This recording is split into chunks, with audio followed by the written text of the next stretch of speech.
Assalamualaikum warahmatullahi wabarakatuh.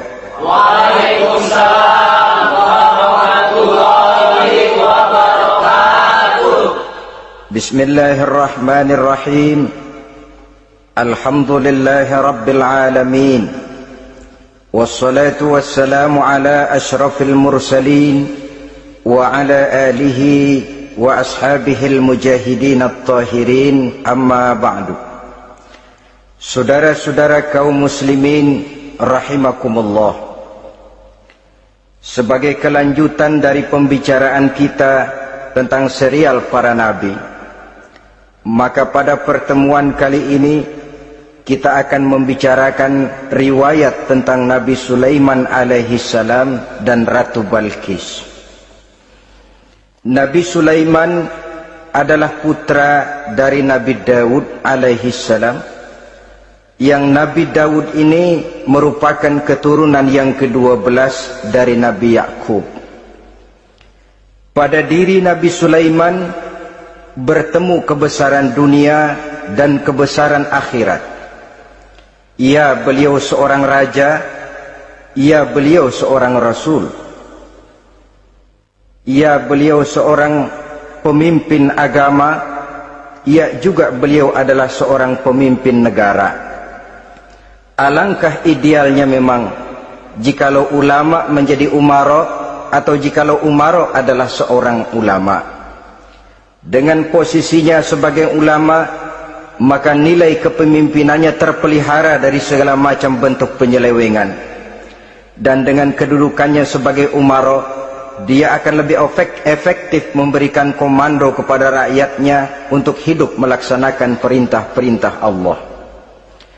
Tetapi oleh karena orang yang sekaligus jadi ulama dan umara termasuk jenis makhluk langka, maka agama hanya akan memberikan pesan agar yang bernama ulama dan umara saling bekerja sama untuk kemaslahatan dan kemanfaatan rakyat.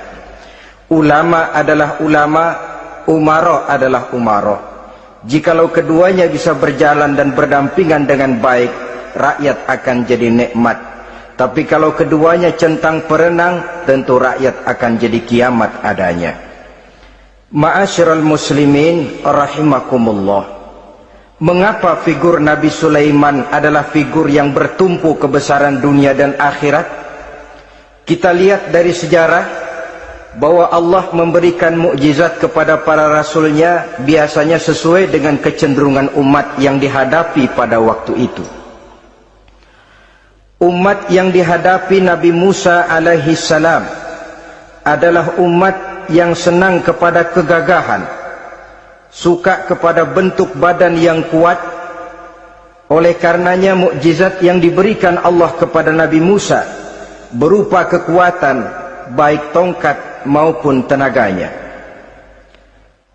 Sebaliknya, umat di zaman Nabi Isa alaihi salam cenderung berbangga dengan kemahirannya di bidang ilmu kedokteran dan ketabiban.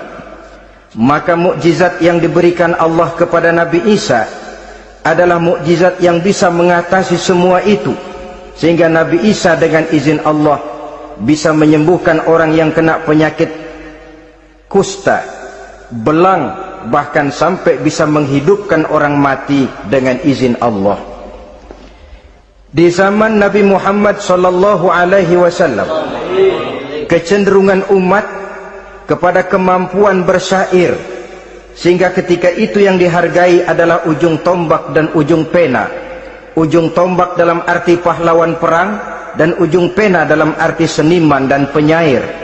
Maka di antara mukjizat terbesar yang diberikan kepada Nabi adalah Al-Quranul Karim, yang keindahan gaya bahasanya tidak seorang penyair pun sanggup menandinginya. Di zaman Nabi Sulaiman alaihi salam, kebesaran dan kemegahan dunia, kekuatan dan kejayaan menjadi ukuran.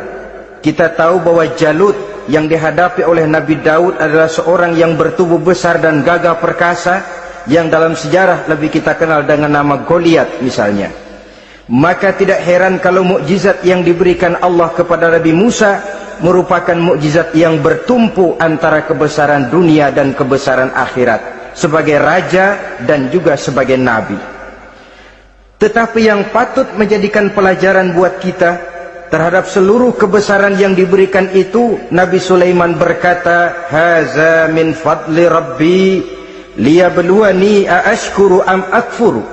Semua ini, kekuasaan dan kebesaranku, kejayaan dan kekayaanku, adalah anugerah Tuhan untuk menguji diriku. Adakah aku menjadi bersyukur karenanya, atau malah aku menjadi ingkar karenanya? Alangkah baiknya jikalau ucapan Nabi Sulaiman ini kita bisa resapi dan kita bisa terapkan dalam kehidupan ini. Seorang pedagang yang berhasil berkatalah seperti perkataan Nabi Sulaiman. Seorang pejabat dengan kedudukan tinggi berkatalah seperti perkataannya Nabi Sulaiman. Seorang ulama dengan posisi sebagai pemimpin yang non formal berkatalah seperti perkataan Nabi Sulaiman. Seluruhnya berkata, haza min fadli rabbi. Seluruhnya ini adalah karunia Allah untuk menguji diriku, adakah aku bersyukur atau aku menjadi ingkar karenanya. Inilah sekelumit tentang kebesaran Nabi Sulaiman alaihi salam. Pada usia 13 tahun beliau sudah mewarisi kerajaan ayahnya Nabi Daud dengan meninggalnya Nabi Daud alaihi salam. Dan sejak itu keistimewaan Nabi Sulaiman alaihi salam sudah nampak dalam kehidupan. Beberapa keistimewaan bisa kita catat dari pribadi Nabi Sulaiman ini. Pertama, beliau cerdik, cerdas dan bijaksana, dan tentu saja harus begitu. Kalau Rasul goblok, mana ada umat yang mau ikut. Tetapi kecerdikan dan kecerdasan serta sifat bijaksana ini nampak dari beberapa kisah yang pernah dihadapinya. Pertama, di saat beliau berumur 11 tahun, ketika itu yang menjadi raja adalah ayahnya Nabi Daud, datang mengadu seorang petani bahwa sawah ladangnya, tanaman-tanaman yang ditanamnya habis dimakan oleh binatang ternak dari tetangga di sebelahnya. Maka ia mengajukan usul agar binatang ternak yang memakan tanam-tanamannya itu diberikan saja kepadanya. Nabi Daud meluluskan permintaan petani ini, tapi Nabi Sulaiman berkata, ayah, maafkan saya, kalau boleh saya mengajukan usul, jangan seluruh binatang ternak gembala itu diberikan kepada petani. Akan lebih baik kalau binatang ternak yang memakan tanam-tanamannya itu diberikan kepada si petani selama 1 tahun. Apabila ia berkembang biak, beranak, hasil susunya seluruhnya selama 1 tahun itu boleh dimanfaatkan oleh petani tadi. Dengan demikian saya rasakan ini merupakan satu yang lebih adil ketimbang yang tadi itu. Keputusan Nabi Sulaiman ini diterima baik oleh ayahnya, oleh si petani dan oleh si gembala tadi. Pada usia 11 tahun ia sudah menunjukkan kecerdikan, kecerdasan dan sifat yang bijaksana. Contoh yang kedua, ada 2 orang ibu yang pada saat akan bekerja di ladang masing-masing meletakkan bayinya di satu tempat. Lalu keduanya pun asyik pergi bekerja. Sedang kedua ibu itu bekerja dengan asyiknya, datanglah seekor serigala menerkam salah seorang anak bayi tadi, dan kemudian dibawanya. Tinggallah anak bayi seorang. Ketika kedua ibu tadi kembali ke tempat dia meletakkan anaknya, maka keduanya lalu berebut anak yang satu itu. Jadi kasus berebut bayi rupanya memang sudah ada dari dulunya. Yang satu berkata itu anaknya, yang lain mengakui itu pun juga anaknya. Akhirnya keduanya mengadu kepada Nabi Sulaiman. Masing-masing ngotot, tidak ada yang mau mengalah. Akhirnya kata Nabi Sulaiman, kalau kamu berdua tidak ada yang mau mengalah, sudahlah begini saja, berikan bayi itu kepada saya, akan saya belah 2 supaya adil, masing-masing kamu bawa sarang sepotong. Ibu yang seorang berbinar matanya, kelihatannya gembira dengan keputusan itu. Saya setuju Nabi Sulaiman, ini keputusan yang sangat adil. Betul, belah 2 saja bayi itu. Tapi ibu yang seorang malah berurai air matanya, membasahi pipinya. Ya Sulaiman, daripada Tuhan belah dua anak itu, biarlah berikan saja kepada ibu yang mengaku tadi itu. Tidak sampai hati saya melihat anak yang begini ini harus menjadi korban. Biarlah dia diasuh oleh ibu yang mengakuinya tadi, asal dia tetap hidup. Nabi Sulaiman tersenyum, lalu berkata kepada ibu yang berurai air mata tadi, ambillah anak ini bu, karena ia memang benar anak ibu. Sebab sekejam-kejamnya hati seorang ibu tidak akan sampai melihat anaknya dibelah dua. Adapun engkau ibu yang gembira, engkau sesungguhnya ibu yang kurang ajar. Cuma sekedar ngaku-ngaku, buktinya anak mau dibelah dua kamu setuju. Ibu macam apa kamu anak dibelah dua setuju? Akhirnya ibu yang satu itu menerima hukuman yang setimpal karena mengakui sesuatu yang bukan haknya. Di sini kita lihat kebijaksanaan yang dimiliki oleh Nabi Sulaiman alaihi salam. Bukti yang ketiga, pada waktu beliau mengadakan jihad fi sabilillah, beliau mengadakan mobilisasi dana. Tidak cuma manusia, binatang seluruhnya ikut memberikan sumbangan. Ketika datang gajah, gajah nyumbang kerbau. Datang kerbau, kerbau nyumbang kambing. Datang kambing, kambing nyumbang ayam. Datang ayam nyumbang burung. Datang burung nyumbang balang. Datang balang nyumbang semut. Gajah yang nyumbang kerbau ngelihat balang nyumbang semut ketawa. Hei semut, balang, Nabi Sulaiman kamu berikan semut untuk apa kayak gitu kecilnya? Lihatin dong saya nyumbang kebo, kata gajah. Nabi Sulaiman tersenyum seraya bersabda, al-hadiyatu biqadril muhdi. Pemberian itu memang sesuai dengan kemampuan orang yang memberi. Kalau gajah nyumbang kerbau itu wajar saja, gajah besar sumbangannya pun besar. Sebaliknya kalau balang nyumbang semut itu juga memang pantas, balang kecil sumbangannya pun kecil. Yang tidak wajar kalau ada balang mau nyumbang kerbau, ada gajah nyumbang semut.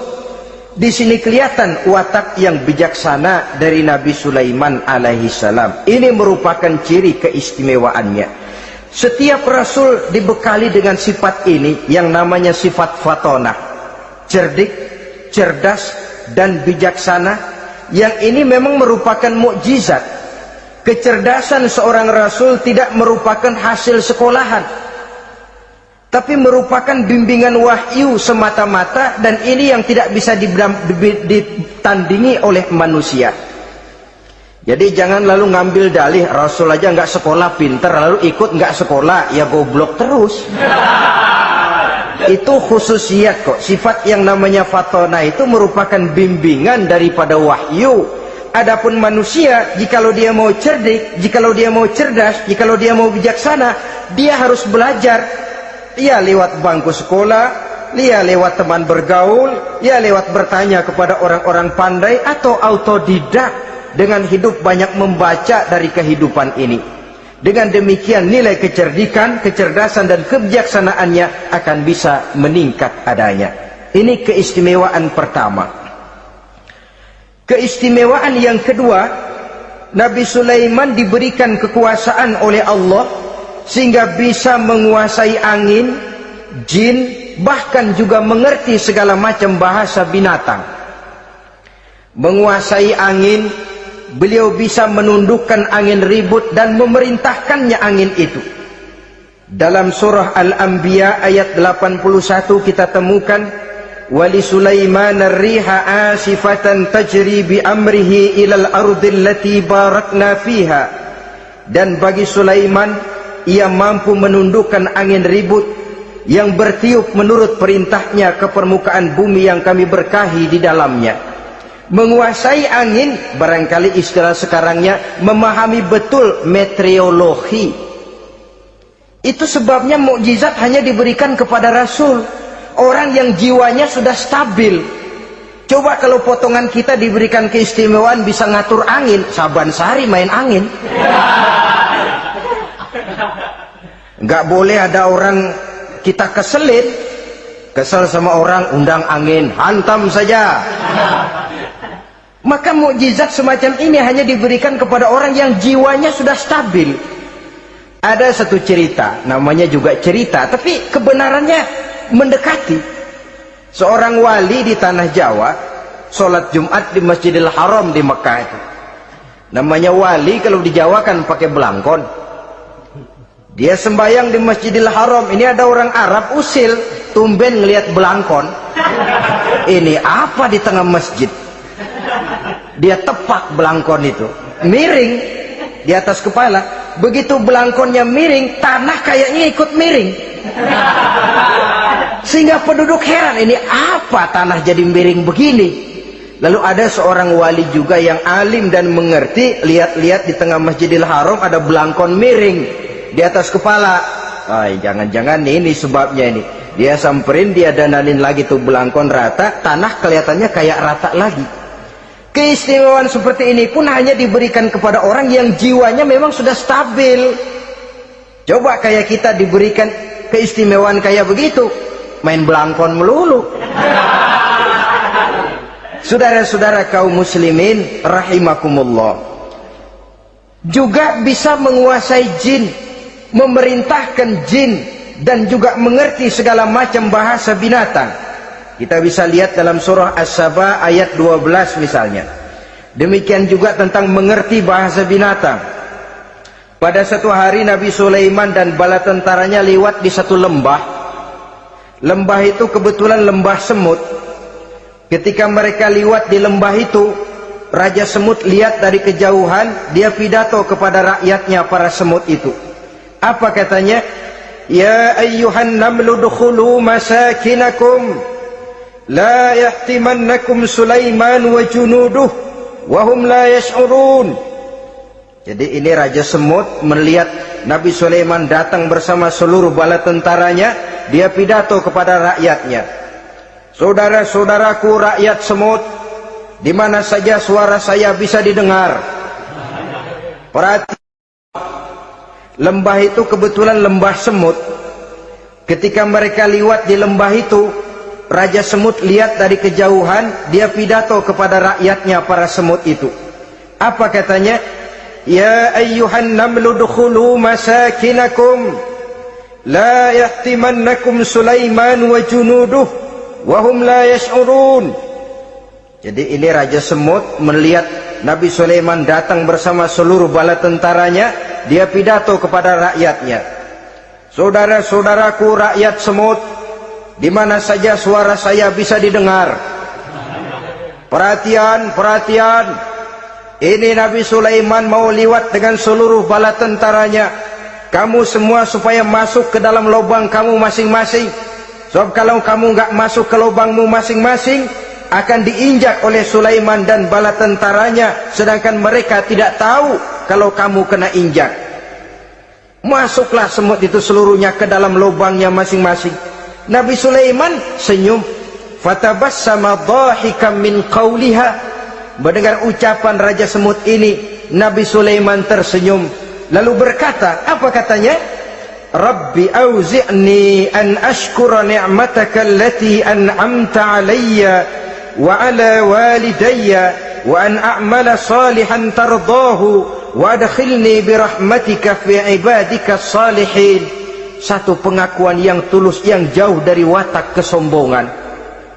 Mendengar Raja Semut berkata semacam itu, beliau senyum lalu berkata, wahai Allah, tetapkan kiranya hati saya ini untuk selalu bersyukur terhadap nikmat yang Engkau karuniakan kepada saya. Karena nikmatku, nikmat yang Engkau berikan kepadaku, saya mengerti bahasa binatang. Karena mengerti bahasa binatang, saya mengerti seruan Raja Semut itu. Tetapkan saya untuk selalu bersyukur ya Allah atas nikmat yang Engkau berikan ini, atas nikmat yang Engkau berikan kepada kedua orang tua saya, dan tetapkan saya untuk selalu melakukan amal soleh yang Engkau ridhoi, dan masukkan saya ke dalam golongan hamba-hambamu yang soleh.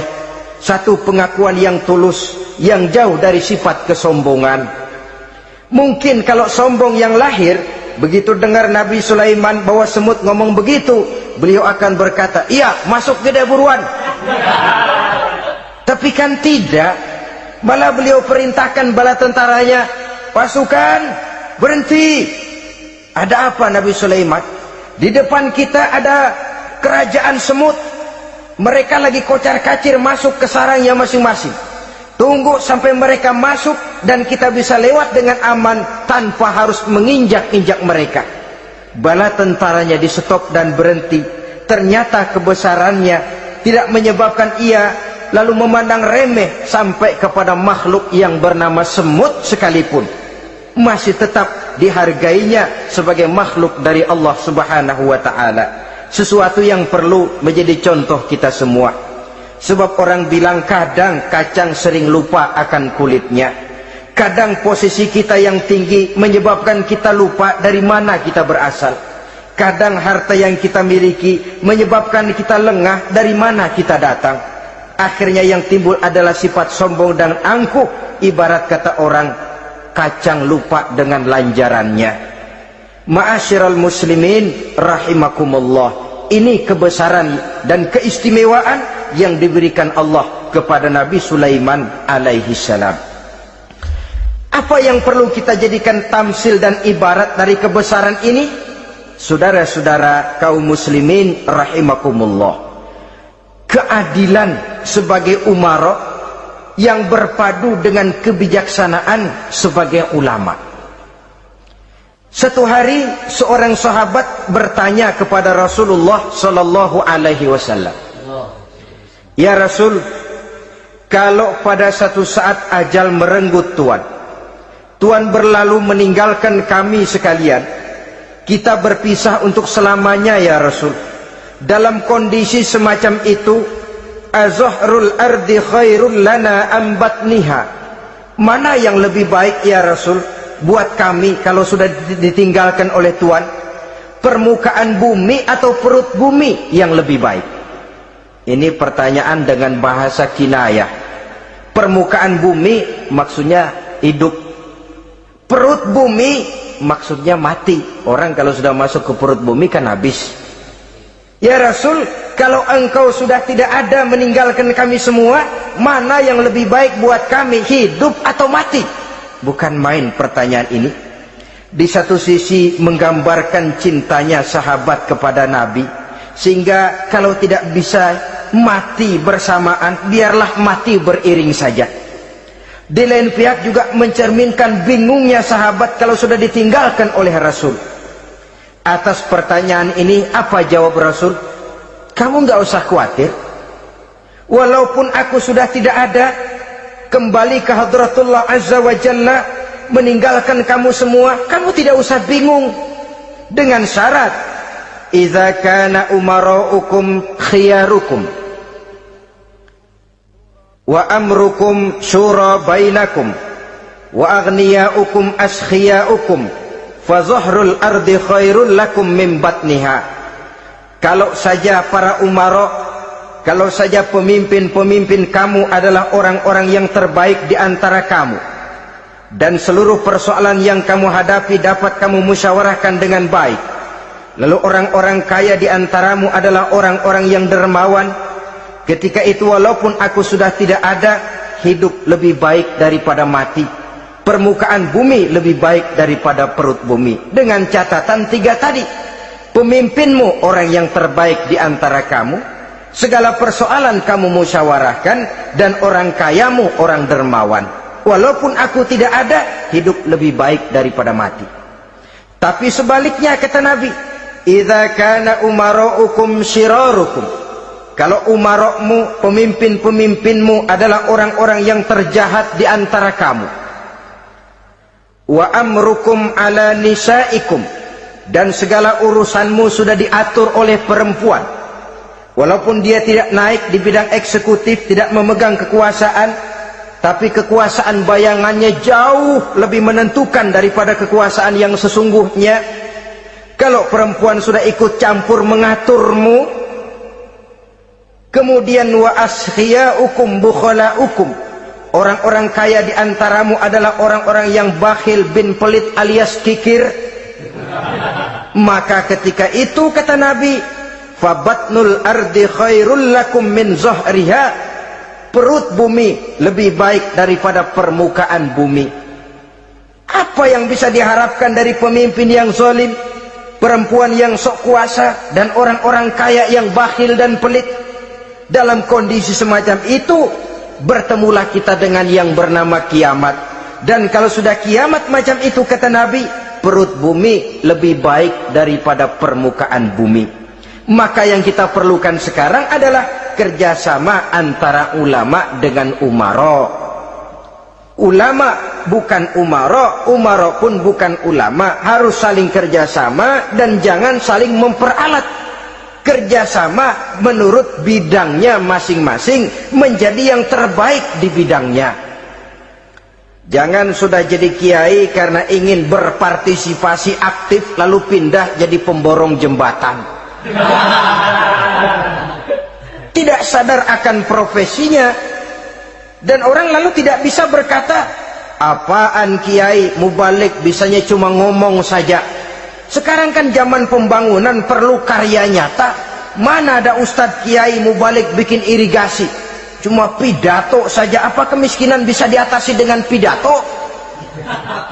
Ini juga orang tidak ngerti urusan. Wong Nabi saja ngajarin kok, iza wusidal amru ila ghairi ahlihi fantaziris sa'ah, yang kemudian diterjemahkan dalam manajemen modern, the right man on the right job. Bahwa persoalan harus diserahkan kepada orang yang memang ahlinya. Lah kalau kiai ngurus irigasi, apa nanti lurah mau ngajar fikih? Camatnya ngajar tafsir. Kacau jadinya. Makin ruwet jalur birokrasi, makin banyak orang meninggalkan profesi dan malah melaksanakan sesuatu yang bukan profesinya. Untuk memberesi keruwetan birokrasi, termasuk diantaranya menanamkan kesadaran profesi yang menimbulkan kebanggaan, dan kebanggaan yang membuahkan tanggung jawab terhadap profesi itu. Sebab orang kalau sudah bekerja menurut profesinya, walaupun tidak kaya tapi hidupnya tenang. Kenapa? Karena panggilan jiwanya. Seorang kiai yang diajak ngobek, walaupun objeknya gol puluhan juta, kaya, belum tentu tenang, karena saya yakin bukan ke sana panggilan jiwanya. Ma'asyiral muslimin rahimakumullah. Itulah sebabnya kerjasama, ulama membangun lingkungannya, ulama membangun manusianya, umara membangun lingkungannya, sehingga terciptalah wujud daripada pembangunan manusia seutuhnya, ya zahirnya, ya batinnya. Seluruh kita berpartisipasi, hanya bidangnya saja yang berbeda-beda. Jangan yang satu merasa lebih berjasa dari yang lain, jangan yang satu merasa lebih penting dari yang lain. Seluruh kita penting, seluruh kita berjasa, cuma bidang kita saja yang berbeda-beda. Inilah bahasa Quran, kullun ya'mal ala syakilatih. Setiap orang bekerja menurut profesinya masing-masing. Ma'asyiral muslimin rahimakumullah. Kita kembali kepada riwayat Nabi Sulaiman alaihi salam. Satu hari ketika beliau sedang menginspeksi pasukan, berkumpullah pasukan beliau itu, ya tentara yang manusianya, ya pasukan jinnya, ya seluruh binatang-binatangnya berbaris. Beliau selaku inspektur upacara mengadakan inspeksi pasukan. Dari sekian pasukan-pasukan yang diperiksanya pada waktu itu, Nabi Sulaiman melihat tidak terdapat burung hudhud. Beliau bertanya-tanya, "Ma liya aral hudhuda am kana minal ghaibin?" Kemana burung hudhud? Orang lain pada kumpul, dia sendiri tidak ada. Awas kalau dia datang. Kalau dia tidak bisa memberikan alasan yang tepat kemana dia, akan saya berikan sanksi dan hukuman. Ini namanya pemimpin yang bertanggung jawab toh. Seorang pun dari yang dipimpinnya tidak ada, menjadi pertanyaan. Tidak lama kemudian datang burung hudhud. Begitu datang lalu memberikan laporan kepada Nabi Sulaiman. Kalau istilah sekarang, begitu dia sampai berdiri hormat, lapor, kata hudhud ini.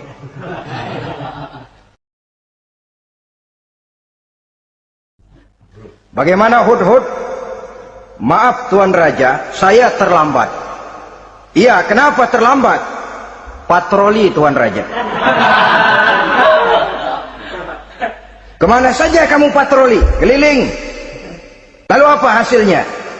Inni wajadtu imra'atan tamlikuhum wa utiyat min kulli syai'in wa laha 'arsyun 'azim. Saya baru patroli ke satu negara yang bernama Sabah, Tuan Raja. Sabah, saudara tahu Sabah? Di mana itu? Dekat ibu kota Yaman sekarang. Di sana Tuan Raja, kata Hudhud ini, wajadtu imra'atan tamlikuhum. Yang jadi raja perempuan. Kalau Tuan raja besar, Tuan orang laki. Ayah Tuan raja besar Nabi Daud laki. Ini mah model Tuan Raja. Orangnya rajanya raja besar tapi perempuan. Tumben saya ngelihat ada raja perempuan, kerajaannya begitu besar. Begitu. Iya. Lalu dia jadi raja bagaimana? Dia mewarisi kerajaan ayahnya Sri Baginda Raja Sarahil. Ketika ayahnya wafat, dia naik. Walaha arsun azim. Singgasananya besar, bagus, antik Tuan Raja. Terus bagaimana lagi? Wajadtuha wa qaumaha yasjuduna lisyamsi min dunillah. Yang jadi pikiran saya Tuan Raja, dengan kekuasaan yang besar, mereka itu seluruhnya, seluruh bala tentaranya dan kaumnya, yasjuduna lisyamsi, mereka menyembah matahari, bukan menyembah Allah. Mendengar ini Nabi Sulaiman tergerak hatinya. Waktu mendengar rajanya perempuan, kekuasaannya besar, belum tergerak. Tapi ketika sampai kepada yasjuduna lisyamsi, mereka sujud kepada matahari, di situ pribadi seorang rasulnya tergerak. Siapa nama ratu itu? Namanya Ratu Balkis Tuan Raja. Begini Hudhud, laporan kamu saya terima. Alasan kamu datang terlambat bisa dipertanggungjawabkan. Kamu tidak kena hukuman. Cuma begini saja Hudhud, karena kamu yang laporan, kamu yang tahu lokasi negaranya, kamu yang harus melaksanakan tugas ini. Apa Tuan Raja? Idhab bi kitabi hadza fa'alqih ilaihim. Kamu berangkat lagi ke negeri Sabah, bawa surat saya, berikan kepada mereka. Thumma tawalla anhum. Kemudian kamu berpaling dari mereka, tapi jangan pulang. Fanzur madza yarji'un. Lihat apa reaksi mereka setelah menerima surat ini. Baik Tuan Raja, baik. Nabi Sulaiman menulis sepucuk surat kepada Ratu Balkis, dan surat itu dibawa oleh burung Hudhud tadi. Terbanglah si burung Hudhud ini ke negeri Sabah, masuk ke istana Ratu Balkis, dan surat itu jatuh di kamar Ratu Balkis. Diambil surat tadi, kemudian dibaca. Apa isi suratnya? Innahu min Sulaiman wa innahu bismillahirrahmanirrahim alla ta'lu alayya wa'tuni muslimin. Surat ini dari Sulaiman. Bismillahirrahmanirrahim. Jangan kamu merasa lebih tinggi dari aku. Datanglah kepadaku dan masuk ke dalam agama Islam. Suratnya singkat, padat, ultimatum. Jadi nggak pakai bahasa kembang, nggak pakai bahasa basi, langsung kepada isi. Surat ini dari Sulaiman. Bismillahirrahmanirrahim. Jangan kamu merasa lebih tinggi dari aku. Datanglah kepadaku dan masuklah ke dalam agama Islam. Ini yang disebut dakwah langsung tanpa pakai kembang. Saudara-saudara, menerima surat semacam ini, Ratu Balkis lalu ngumpulin para pembantu kerajaan, aparat pemerintah lah zaman sekarang, termasuk menteri-menteri, dipanggil sidang darurat di istana Ratu Balkis. membahas datangnya surat dari Nabi Sulaiman alaihissalam. Tuan-tuan para menteri, bagaimana Sri Ratu? Saya dapat surat. Dari mana? Dari Sulaiman. Katanya apa? Jangan kamu merasa lebih hebat dan lebih tinggi dariku. Datanglah kemari dan masuklah ke dalam agama Islam. Menurut pendapat tuan-tuan menteri, bagaimana surat ini? Apa kita penuhin permintaannya? Kita datang rame-rame masuk Islam? Oh, kata menteri, jangan dulu tuanku, gengsi dong. Kita ini kan kerajaan besar, tentara kita gagah, masa mau menyerah tanpa syarat? Ini kan kerajaan besar, tentara kita gagah, masa mau menyerah tanpa syarat?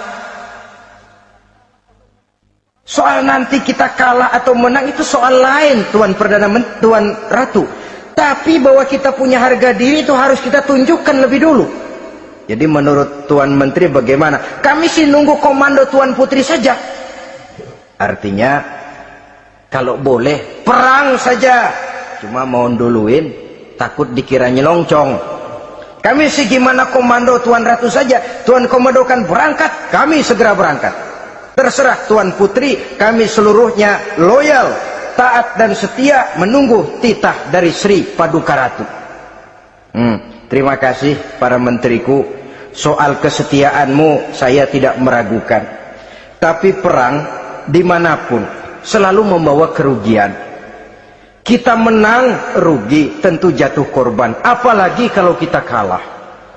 Dan raja-raja yang mengalahkan negeri-negeri lain selalu membawa kehinaan kepada negeri yang dikalahkannya. Jadi bagaimana? Sekarang begini saja, kita ambil jalan tengah. Lalu diplomasi dulu. Diplomasi macam apa Tuan Ratu? Kita kirim utusan kepada Nabi Sulaiman. Dari sana nanti kita lihat reaksinya. Saya memang selama ini sudah dengar siapa itu Nabi Sulaiman. Katanya orang yang masih muda, masih bujangan, bijaksana, kekuasaannya besar, tentaranya hebat. Cuma kan baru berita, kita cek. Jadi diplomasi macam apa Tuan Ratu? Kita kirim utusan kepada Raja Sulaiman. Kita bawakan hadiah-hadiahnya. Yang mahal-mahal, mewah-mewah, menarik. Pokoknya yang terbaik di negeri kita berikan kepadanya. Lihat reaksinya. Kalau dia tergiur dengan hadiah itu, dia raja, bukan nabi. Tapi kalau dia menolak hadiah itu, dia memang nabi. Dan apa reaksi kita nanti tergantung sikap Nabi Sulaiman. Aha, kalau begitu setujulah Ratu. Itu memang bijaksana. Diplomasi dulu. Iya, jangan datang-datang main perang aja loh. Perang sih gampang, tapi ini kan ada meja perundingan. Sepanjang masih kita bisa menempuh jalan damai, damai saja dulu. Baik, maka diaturlah satu barisan diplomasi untuk menuju Palestina, kerajaan Nabi Sulaiman alaihi salam. Rombongan terdiri dari 500 orang laki-laki dan 500 orang perempuan. Yang laki ganteng, yang perempuan cantik. Yang laki dikendarai dengan kuda-kuda pilihan, dan yang perempuan dikendarai dengan keledai-keledai pilihan. Kuda dan keledai pun dihiasi begitu rupa, pelanaknya yang terbagus dilapis dengan sutra, sedangkan bawaan-bawaannya tidak lain daripada intan, berlian, mutiara, jamrud, yakut, kesturi, yang dilapis dengan sutra tenun yang asli. Pendeknya hadiah yang serba wah. Dan rombongan ini dipimpin oleh seorang diplomat ulung dari negeri Sabah bernama Munzir bin Amru. Ini ahli diplomasi dari negeri Sabah. Dipesanlah oleh Ratu Balkis, kalau datang nanti kamu ke negeri Sulaiman, sikapmu harus begini, begini, dan segala macam. Ditatar dulu. So ini mau diplomasi tingkat tinggi. Baik Sri Ratu. Nah, sudah mendengar perundingan ini, burung hudhud pulang. ke negeri Nabi Sulaiman, apel lagi, lapor Tuan Raja, bagaimana Hudhud? Sikapnya mereka akan mengutus utusan dengan membawa berbagai macam hadiah untuk datang ke negeri kita. Baik. Nabi Sulaiman kumpulkan tentaranya, terutama para jin. Hei tentaraku, khususnya kalian para jin, akan datang rombongan tamu besar ke negeri kita. Maka mulai saat ini saya komandokan, kamu bangun satu istana yang megah, yang belum pernah ada dalam waktu yang relatif singkat. Dan lantai daripada istana itu harus dilapisi dengan kaca-kaca tebal yang bening, bawahnya diisi dengan air, diisi dengan ikan-ikan hias yang indah-indah. Baik Tuan Raja. Maka tentara Nabi Sulaiman, sejak manusia sampai binatang sampai jin, semuanya kerja bakti membangun istana yang megah. Sehingga sebelum rombongan kerajaan Sabah ini sampai, istana sudah selesai. Mereka masuk ke dalam istana Nabi Sulaiman. Begitu melihat lantainya gemerlapan air, masing-masing pada ngangkat kain. Takut kainnya basah. Waduh, ini istana kebanjiran begini. Kata Nabi Sulaiman, nggak usah diangkat kainnya, nggak usah. Ini dilapis kaca, cuma bawahnya memang kolam. Kolamnya berisi ikan. Oh, bengong, bengong, bengong aja pada melongo mulutnya. Saudara-saudara, jadi persis orang yang tinggal di puncak gunung datang ke tengah-tengah kota. Kan noraknya minta ampun. Apaan aja ditunjuk, apaan aja dilihat, apaan aja ditunjuk. Ini ya, itu ya, wah, wah, sudah semuanya serba wah. Jadi kalau istilah tingkat diplomasinya, mereka sudah kalah mental. Dan itu sudah kemenangan pertama dari Nabi Sulaiman. Sudah shock. Mereka merasa negeri Sabah kaya, luar biasa, hebat.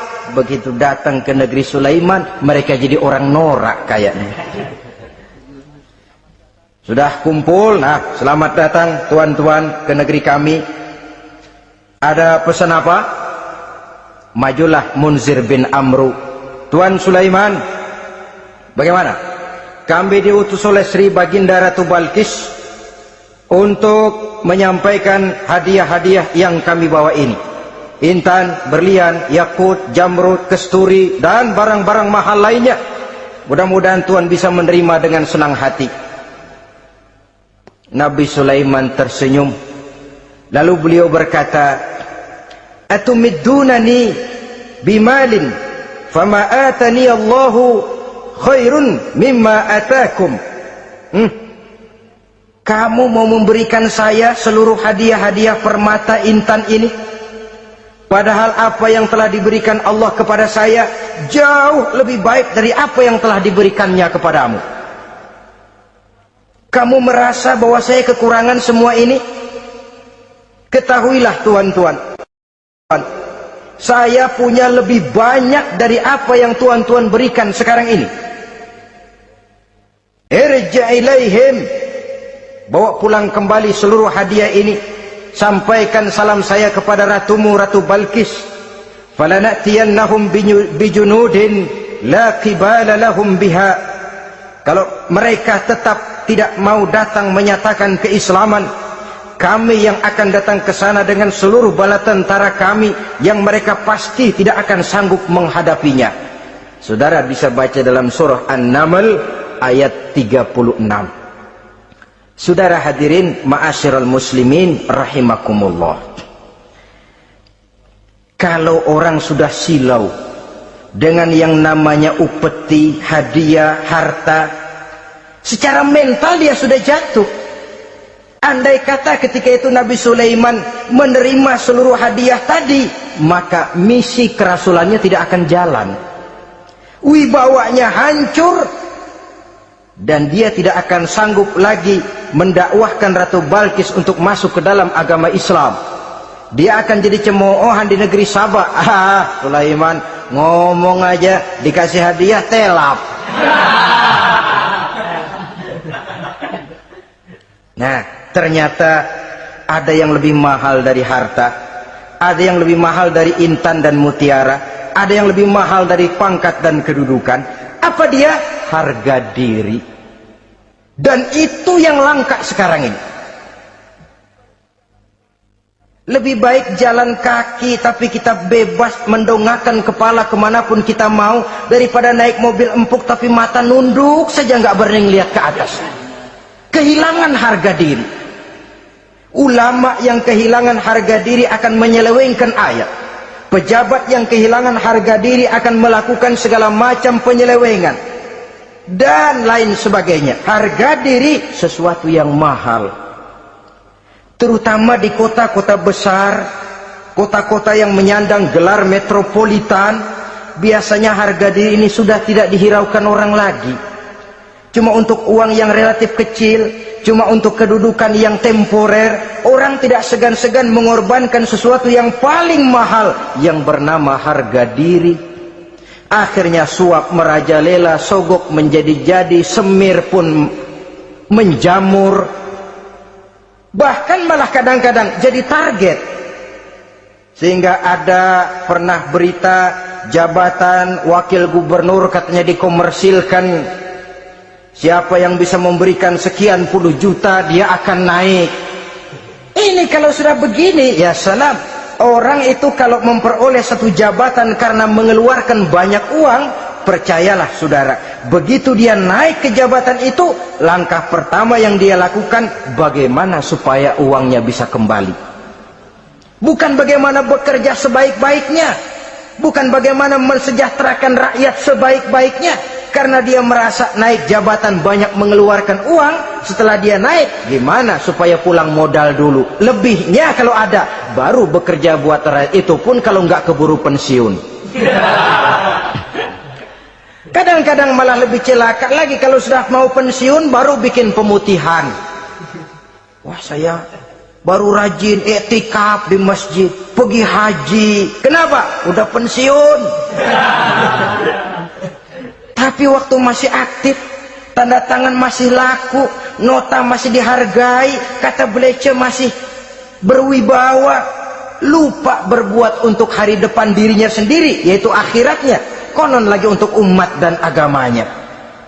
Jadi untuk mengabdi, berbuat baik kepada umat, berkhidmat kepada agama, iktikaf di masjid, tuan-tuan, tak usahlah nunggu sampai pensiun. Manfaatkan posisi yang tuan-tuan punya sekarang ini untuk beribadah dengan sebaik-baiknya. Itu pun masih bersyukur, masih bisa mengadakan pemutihan daripada tidak sama sekali. Cuma alangkah akan lebih efektifnya lagi kalau itu diawali pada saat kita masih mempunyai posisi kunci. Ini reaksi Sulaiman, saudara-saudara. Diberikan hadiah yang mahal, atau midunani bimalin, kamu mau nyogok saya dengan hadiah ini? Yang diberikan Allah lebih hebat dari yang kau bawa sekarang ini. Apa yang saya cari? Oleh Allah saya telah diberikan sesuatu yang lebih besar dari yang kau bawa.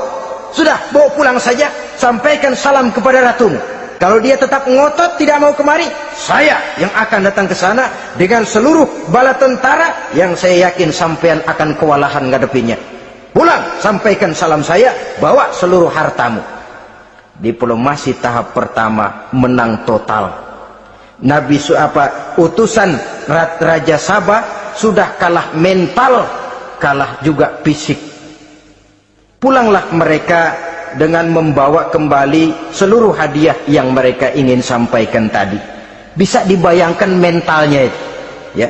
Sama juga kita sudah punya niat ingin memberikan, menyogok seseorang, tahu-tahu yang mau disogok nggak nerima, pulang kayaknya muka akan belipet. Sulit ketemu orang. Jadi perasaan kita orang pada ngetawain aja, padahal orang mah nggak tahu persoalannya. Itu sikap mental sendiri itu. Jadi memang saudara-saudara ini berkaitan. Walaupun yang mau nyogok banyak, kalau yang disogok nggak mau, nggak jadi. Walaupun ada yang minta disogok, kalau yang mau nyogok nggak ada, juga nggak nyetel. Lah ini nyetel, yang mau nyogok banyak, yang disogok pun ada. Jadilah perbuatan itu. Ma'asyiral muslimin rahimakumullah. Sampai mereka di kerajaan Sabah, mereka ceritakan itu, Ratu Balkis bengong. Ternyata yang saya dengar selama ini memang benar rupanya. Sulaiman bukan cuma raja, tapi juga rasul. Bukan cuma pemimpin negara, tapi juga pemimpin agama. Lalu bagaimana, Sri Ratu? Biar saya pikir-pikir dulu. Pikir. Bagaimana ya? Sudahlah, begini saja. Kita sekarang berangkat ke negeri Nabi Sulaiman. Saya yang akan langsung memimpin rombongan. Ada dua tujuan Ratu Balkis sebenarnya. Tujuan pertama, ingin melihat dengan mata kepala sendiri kebesaran Sulaiman yang selama ini dia cuma dengar beritanya saja.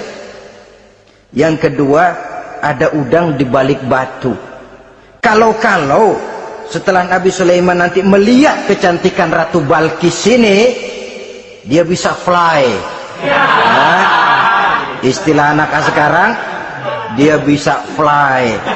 Nah, siapa tahu kan, karena kecantikannya Nabi Sulaiman lalu jatuh hati, dan Dewi Amor pun bicara. Nanti bila mata bertemu mata, bibir ikut senyum, hati berdetak, maka terjadilah magnet-magnet saling bersentuhan, percintaan tingkat tinggi. Kan lumayan dapat suami, dapat pacar seorang raja besar. Jadi dengan harapan ini berangkatlah langsung memimpin rombongan. Ada dua tujuan Ratu Balkis sebenarnya. Tujuan pertama, ingin melihat dengan mata kepala sendiri kebesaran Sulaiman yang selama ini dia cuma dengar beritanya saja. Yang kedua, ada udang di balik batu.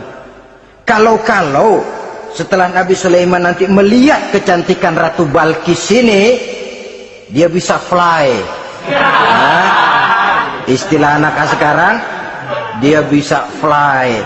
Nah, siapa tahu kan, karena kecantikannya Nabi Sulaiman lalu jatuh hati, dan Dewi Amor pun bicara. Nanti bila mata bertemu mata, bibir ikut senyum, hati berdetak, maka terjadilah magnet-magnet saling bersentuhan, percintaan tingkat tinggi.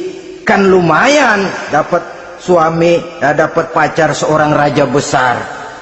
Jadi dengan harapan ini berangkatlah Ratu Balkis ke negeri Nabi Sulaiman. Hud lapor lagi. Lapor. Gimana Hud? Ini Ratu Balkis yang mimpin sekarang. Baik, kita siap-siap. Begini saja, kata Nabi Sulaiman. Siapa yang bisa bawa singgasana Ratu Balkis ke sini? Jin Ifrit tampil. Saya. Berapa lama kamu perlukan untuk membawa singgasana Ratu Balkis kemari? Sebelum Tuan bangun dari tempat duduk, itu singgasana sudah bisa sampai kemari, Tuan Raja. Bagus. Ada yang bisa lebih cepat? Saya, kata seorang ulama. Berapa lama? Sebelum Tuan kedip. Asal Tuan kedip, Tuan melek lagi, singgasana sudah sampai di sini. Baik, kerjakan. Dalam waktu sekejap itu singgasana Ratu Balkis sudah sampai di istana Nabi Sulaiman. Pasang di sini, biar dia dudukin nanti. Rubah sedikit biar dia nggak kenali. Dirombak sedemikian rupa. Masuk Ratu Balkis ke istana Nabi Sulaiman. Terjadilah kemudian di perundingan semacam tingkat tinggi antara raja dengan raja. Bagaimana Tuan Ratu Balkis? Iya Tuan Sulaiman. Iya bagaimana? Saya kagum dengan kebesaran Tuan. Bukan kebesaran saya, seluruhnya ini adalah karunia Allah kepada saya. Saya dengar Tuan-tuan menyembah matahari, padahal matahari tidak pernah memberikan apa yang Tuan kehendaki. Matahari tidak pernah menciptakan Tuan. Adalah lebih baik Tuan menyembah yang menciptakan matahari daripada menyembah matahari itu sendiri. Nabi Sulaiman, bagaimana kalau kita mengadakan ya sambil berunding, sambil lobbying istilah sekarang. Baik, lobbying pun jadi. Berjalanlah meninjau seluruh pelosok istana Nabi Sulaiman alaihissalam. Seperti halnya bala tentaranya, Ratu Balkis juga sampai di lantai kaca, angkat kain. Kata Nabi Sulaiman, jangan diangkat tuh kain. Ini bukan air, istana kaca. Bukan main kebesaran kamu. Melihat begitu kebesaran Nabi Sulaiman, Ratu Balkis yang niatnya sementara mau melontarkan diplomasi asmara, lupa. Lalu apa katanya? Rabbi inni zalamtu nafsi. Ya Allah, selama ini saya benar-benar telah zalim kepada diri saya. Begitu banyak nikmat yang engkau berikan kepada saya. Saya jadi ratu dengan kekuasaan yang besar, mewarisi kebesaran ayah, dengan kerajaan dan bala tentara yang gagah perkasa. Bukan saya bersyukur kepadamu, malah saya menyembah matahari. Inni zalamtu nafsi, sungguh saya telah zalim kepada diri saya. Maka mulai sejak saat ini, aslamtu ma'a Sulaiman lillahi rabbil alamin. Mulai sejak saat ini ya Allah, saya nyatakan diri, saya masuk Islam, bertuhankan Allah Rabbul Alamin. Saya tunduk kepada Nabi Sulaiman alaihi salam. Masuk Islam sebelum diplomasi asmaranya melayang, saudara-saudara. Sudah masuk Islam? Sudah. Nah, Ratu Balkis sekarang bagaimana? Ya Nabi Sulaiman, kalau saya masuk Islam, apakah kerajaan saya akan tunduk dan diatur oleh kerajaan Tuhan? Tidak. Kamu persilakan pulang ke kerajaanmu, atur negerimu menurut cara yang kamu mau, asal sesuai dengan perintah Allah. Saya bukan penjajah, saya cuma mengajak kamu ke dalam Islam. Saya tidak ingin meluaskan wilayah saya. Asal kamu sudah masuk Islam, tugas sudah saya jalankan. Perkara kerajaanmu, kau pulang, kau atur, dan kau tetap jadi raja. Jangan merasa kalau sudah masuk Islam lalu kerajaanmu saya caplok. Islam bukan penjajah, Ratu Balkis. Baiklah Nabi Sulaiman, saya tahu. Tapi untuk melanggengkan kerjasama antara kerajaan Sabak dengan kerajaan Tuhan, caranya bagaimana? Mulai ngojok-ngojok. Dia nggak bilang lu demen aja deh sama gue, enggak. Cuma untuk jangka panjangnya Sulaiman, supaya kita tetap bisa kerjasama, caranya bagaimana? Ya supaya kerajaan berumur panjang, kau harus punya keturunan, kata Nabi Sulaiman. Itu kan berarti saya harus nikah. Memang, tapi saya ratu, suami saya kan paling kurang juga harus maharaja, sahansah. Ya sebenarnya sih cuma dia nggak bilang aja, di kerajaan gue nggak ada yang setimpal, gue maunya sama elo. Itu kalau bahasa kita, cuma ini kan bahasa perempuan. Perempuan kan paling pinter nahan perasaan, nggak kayak orang laki. Orang laki kalau lagi mabuk cinta teler, sama siapa aja dia cerita. Gue kan lagi demen sama si Ano. Lain sama perempuan, dia paling bisa jaga perasaan. Saya kalau begitu, saya harus kawin dengan maharaja. Ya kamu tinggal pilih saja, kata Nabi Sulaiman. Nabi Sulaiman, ini Perdana Menteri udah pada mesem-mesem, udah paham ke arah mana maksudnya. Bagaimana kalau kita kukuhkan saja dua kerajaan ini, Nabi Sulaiman? Saya pun setuju kalau itu kamu punya mau. Wah, ini Perdana Menteri takbir semua. Allahu Akbar, Alhamdulillah, Alhamdulillah. Sampai akhirnya Nabi Sulaiman pun menikah dengan Ratu Balkis. Bergabunglah dua kerajaan besar itu. Saudara-saudara kaum muslimin rahimakumullah. Kemudian setelah bertahun Nabi Sulaiman wafat. Tidak seorang pun tahu karena beliau wafat sedang pegangan tongkat. Ketika tongkat dimakanin rayap, rapuh, baru beliau jatuh. Orang tahu kalau Nabi Sulaiman sudah wafat. Menurut riwayat beliau wafat itu sedang sholat, karena sholat Nabi Sulaiman cuma diri saja, tidak pakai ruku dan sujud. Menurut riwayat lain beliau sedang memandori jin dan tentaranya yang sedang kerja. Begitulah wafat beliau, kita bisa baca dalam surah Saba ayat ke-14. Setelah beliau wafat, Palestina diserbu oleh Raja Bukhtanasor atau Raja Nebukadnezar. Seluruh kebesaran Sulaiman di bumi hanguskan, istananya dihancurkan, intan permata dan kekayaan beliau dirampok, dan tinggallah kebesaran Sulaiman cuma legenda saja yang kita kenal dengan istilah Haikal Sulaiman. Legenda, riwayat-riwayat yang sampai sekarang ini masih bisa kita telusuri kebenarannya. Saudara-saudara, inilah pertemuan yang singkat ini, walaupun serba singkat, mudah-mudahan ada manfaatnya. Dengan kesimpulan, seluruh anugerah yang ada pada kita hakikatnya karunia Allah. Marilah kita menjadi orang yang pandai bersyukur atas anugerah itu. Terima kasih atas segala perhatian, mohon maaf atas segala kekurangan. Usikum wa nafsi bitaqwallah. Wassalamualaikum warahmatullahi wabarakatuh. Waalaikumsalam.